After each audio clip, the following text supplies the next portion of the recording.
اعوذ باللہ من الشیطان الرجیم بسم اللہ الرحمن الرحیم السلام علیکم ورحمۃ اللہ۔ سورۃ المائدہ آیت نمبر 26۔ قال فإنها محرمة عليهم 40 سنة يتيهون في الأرض فلا تأس على القوم الفاسقين۔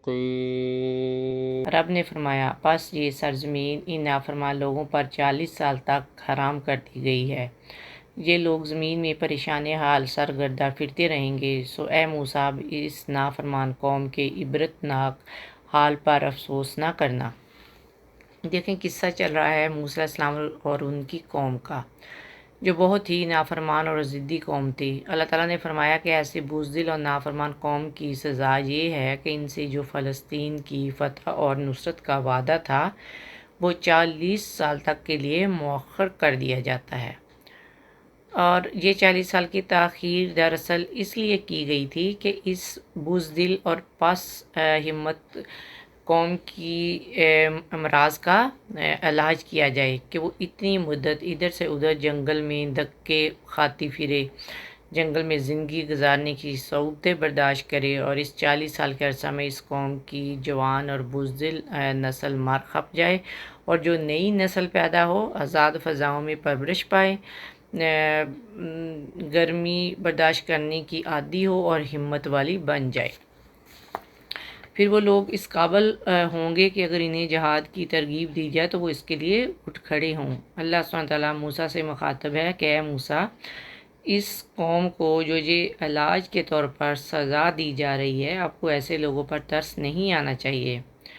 اور پھر اللہ سبحانہ تعالیٰ نے 40 سال تک فلسطین میں ان کا داخلہ بند کر دیا تھا۔ یہ لوگ صحرائے سینا کے ایک مختصر علاقے میں بھٹکتے رہے، اور آگے بڑھنے کا ان کو نہ راستہ ملتا تھا اور نہ پیچھے مصر واپس جانے کا۔ یہ لوگ صبح سفر کے لیے نکلتے تھے اور کہتے تھے کہ آج ہم فلسطین ضرور جائیں گے، تو سارا دن سفر کرتے اور پھر شام کو اپنے آپ کو اسی جگہ پاتے جہاں سے یہ چلے تھے۔ تو حضرت موسیٰ، حضرت ہارون، حضرت یشوع اور حضرت کالب بھی ان لوگوں کے ساتھ تھے، اور انہی کی برکت اور دعاؤں سے اللہ تعالیٰ کی بہت سی نعمتیں ان پر عطا ہوئیں، جن کا ذکر سورۃ بقرہ میں گزر چکا ہے۔ بادل کے سائے نے انہیں دھوپ سے بچایا، کھانے کے لیے من و سلوہ نازل ہوا، پینے کے لیے پتھر سے 12 چشمے پھوٹے۔ تو بنی اسرائیل کے لیے کھانا بدوشی کی یہ زندگی ایک سزا تھی۔ حضرت موسیٰ علیہ السلام اور حضرت ہارون علیہ السلام کی یکے بعد دیگرے اسی صحرائے سینا میں وفات ہوئی، اور بعد میں حضرت یشوع پیغمبر بنے، اور شام کا کچھ علاقہ ان کی سرگردگی میں اور کچھ حضرت شمائیل علیہ السلام کے زمانے میں طالوت کی سرگردگی میں فتح ہوا، جس کا واقعہ ہم سورہ بقرہ میں پہلے پڑھ چکے ہیں۔ اور اس طرح اللہ تعالیٰ نے یہ سرزمین بنی اسرائیل کے حق میں جو وعدہ فرمایا تھا وہ پورا ہوا۔